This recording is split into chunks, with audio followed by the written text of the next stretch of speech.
So this is, we all, to my mind, Burgundy, if there's one place in the world which one would go to try to understand terroir, the notion of terroir, it is Burgundy. And when Christophe sent this video to me, I thought this is perfect, because what he's done is he's taken, it's not as if he's comparing Nuit Saint-Georges and Chambolle-Musigny or Vosne-Romanée here. He's just taken one plot in Nuit Saint-Georges, one plot, and in it they've dug holes so they can analyze the soil. And you'll see that in this video he talks about the influence of the soils, but also the subtle influences of the climate, and the fact that these things, they are so complex.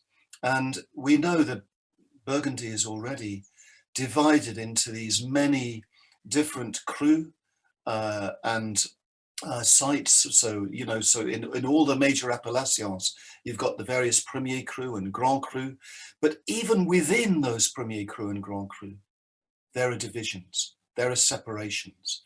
And this is a really good example, I think, of helping to understand that.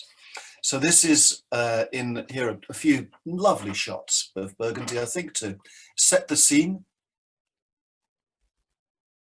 And you can see the different maps that are available of Burgundy, the maps that also show the, I can't remember the word for the maps that show the topographic, maybe, which show show the height, the contours of the vineyards as well.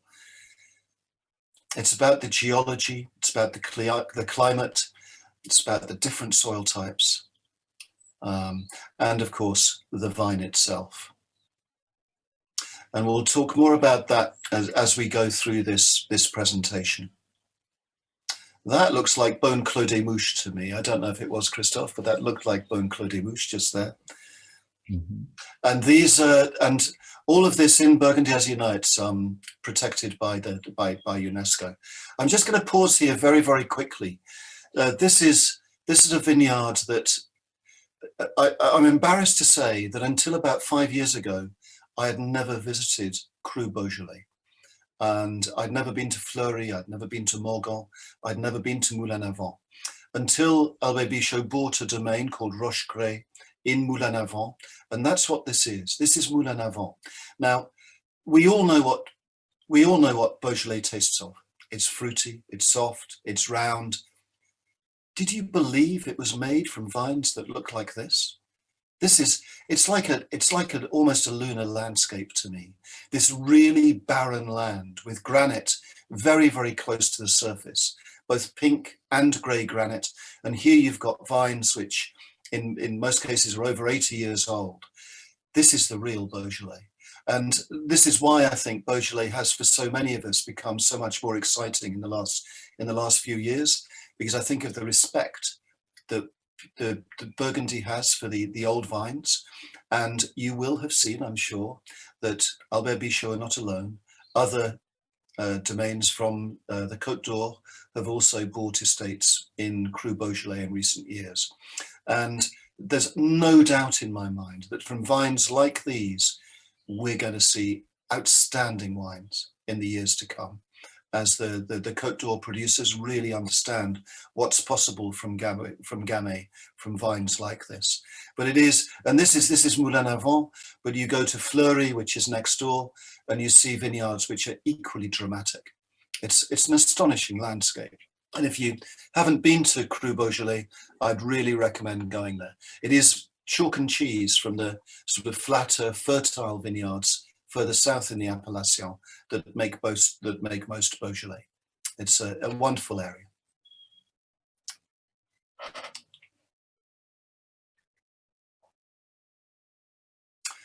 So, and this is one area you can see we'll be talking about cover crops, turricules, which are the worm casts, and the importance of worms in the soil, the life of a good vineyard soil.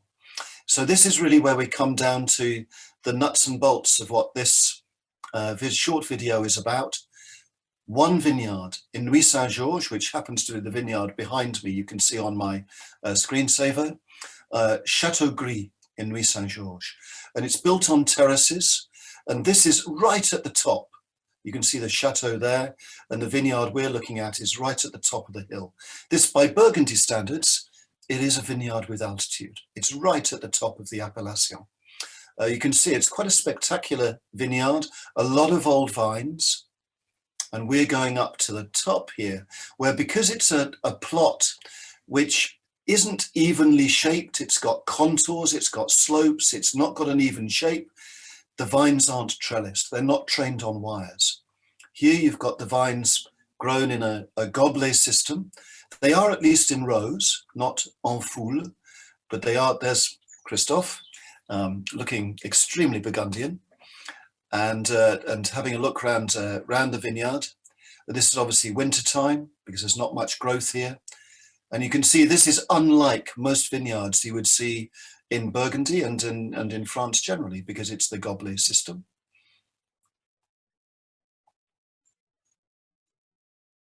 But they sometimes have to do that where a site is unsuited to trellising. And obviously it's a special skill knowing how to manage vines in this traditional method, the gobelet method. As Christophe is saying, this is the concave shape. A combe is a valley, and this is the combe, the valleys are central to understanding terroir in the Côte d'Or, because they influence the breezes that blow through the vineyards. And if you've got a combe, you are always going to get freshness. That will slow down the ripening of the grapes, and that obviously is a terroir influence. And some sites have more combe influence than others. Here they mow, they don't plough. Obviously it would be quite difficult to get tractors or even horses maybe between these vines. And you can see how relatively close together they've dug 3 holes to demonstrate the differences in soils. I always smile a little bit when I'm talking about holes in the ground, because I went on a visit to Chile and Argentina a couple of years ago, or Argentina particularly, and we were shown holes in the ground everywhere, what they call calicatas over there, and I think they were trying to lose some of us, I reckon, because everywhere we went we saw holes in the ground. But they are critical to understanding what's beneath the surface. Christophe just then talked of horizon, and the horizon, the horizons, by that he means the different strata of soils that they find in the soils. Obviously, it's not just what's on top that is important, it's what's underneath as well, the subsoils too. And here you can see the different holes they dug. They can see the depth of the vines. They can see the color of the soil. You can tell a lot from the color. Here it's a grayer soil, and some have more or less rocks than others, and that will influence the water retention capacity of the soils and how deep the roots need to go. If the soils retain a lot of moisture, they may not need to go so deep. If they retain very little, the roots may have to go deeper. And also they're looking at the types of rocks here. The limestone, what type of limestone it may be. And here again, a second hole, and you can see that the soil color is different. Okay, now I don't know enough about this to know exactly what that means about the constitution of the soil, but it will have an impact on fertility and drainage. And those are obviously 2 key aspects that influence the growing of the vine. And then in a third profile here, you can see the different colors, the different strata, the horizon that Christophe was talking about earlier. And above all, they're looking for here, they're adding hydrochloric acid to different soils, and this will indicate the amount of calcium that is available in each soil. And that influences a lot. It might influence what grape variety they grow. It might influence what rootstock they choose. It might influence what clone they choose. So calcium is really important. And so understanding the measure of the percentage of calcium in the soil is important. Here you go, he's mentioning about rootstock as well, a really vital element in the equation. And here you go, that sort of, they're looking for as many organisms as possible in the soil. Worms are really important. We may talk later about the relative merits of ploughing and cover crops, because that's a very topical subject at the moment. And one of the keys here is, you saw on the previous slide, there was a plot. I'm just going to pause there very quickly. There was a oh,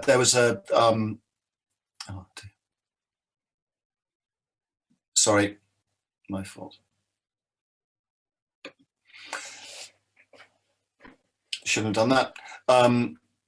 I'm just going to pause there for a moment. You saw on the previous slide, this one, that there's an unplanted vineyard there. It's really critical, the work they do when the vineyard is lying fallow. So between uprooting the vines and planting them again, replanting, there's really important work that needs to be done. To what extent they turn the soil over, how much they aerate it, how deep they go, what cover crops they grow, which will influence the nutrients and nitrogen available to the vines in future.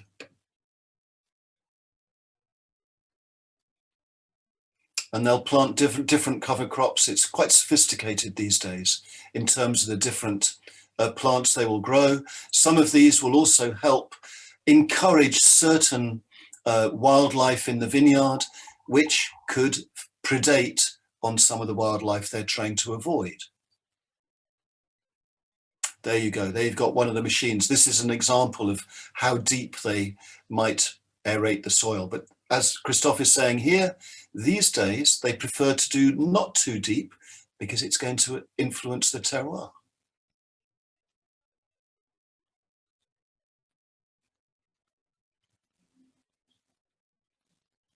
I know we like to think of viticulture as a lovely rural agricultural practice, but science is very helpful in informing the decisions.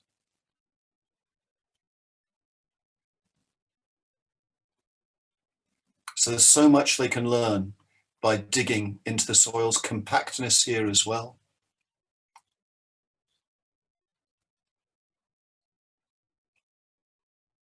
Les Malconsors is another key domain in the Bichot portfolio. And even within Malconsor, you've got these areas that are different, some that are sandier, some that have got a higher proportion of clay. And that will depend largely on how high up the slope they are.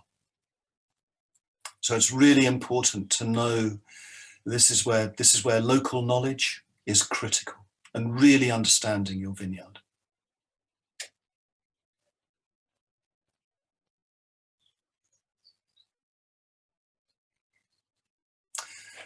So, and this will influence ultimately the hierarchy in Burgundy as well, the different cru. And all these influences as well. This is why the viticulture team get involved with winemaking as well.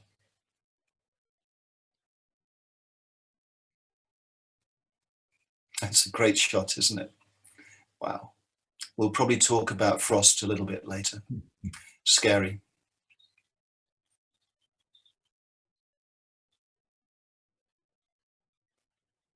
And there you have the classic, whoops, oh, I'm not going to end it there. That chart there, the top left, that's the classic picture of Burgundy terroir, or Côte d'Or terroir, that one and the one below, where you can see the slopes of the vineyards, and the heart of the slope, the middle of the slope, is where you're likely to find most of the Grand Cru and Premier Cru, because the middle of the slope has the best exposure to the sun, the best level in terms of soil being fertile, but not too deep and not too much altitude, because obviously the higher you go, the cooler it gets and the less likely it is that the grapes will ripen. So it's the heart of the slopes that is typically regarded as the sweet spot for Premier Cru and Grand Cru Burgundy. The other aspect of that slide, which is really important, the way Christophe explains it, is he sees wine as or the vineyard, and the importance of the vineyard as a triptych. There's three elements that are involved. The first is the site and the climate of that site. The second is the vine itself. Sorry, the second. And the third is man's influence. You can't talk about terroir without talking about the influence of man as well, because so many of the decisions are man-made. How to prepare the land, what rootstock to use, what clone to use, what grape variety to grow, etc., etc. So there are too many decisions that are man-made to ignore that. Here you go. This is actually in Chablis, at Chablis-la-Moutonne, which is a Grand Cru. Climate change, which I dare say we'll come on to later. I imagine that's Chablis again. And here again, more the soil profiles.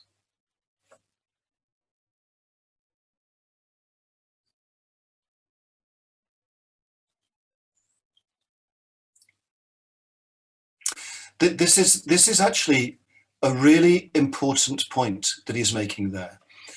In so many parts of Europe particularly, they grow a variety of different grape varieties. So take Bordeaux, where they grow many different red grapes, and obviously 3 or 4 major ones. And part of that is to hedge their risks, so that if one grape variety doesn't work in a particular vintage, maybe one of the other ones will work better. And it makes perfect sense where you've got differences in terroir to have different grapes. That's not the way Burgundy has evolved. Burgundy has evolved largely with 2 main grapes, obviously, Pinot Noir and Chardonnay. If you've only got those 2 grapes, you haven't got the safety blanket, if you want, of other grapes to save the day. It makes it all the more important to understand the site and the soil that you're playing with.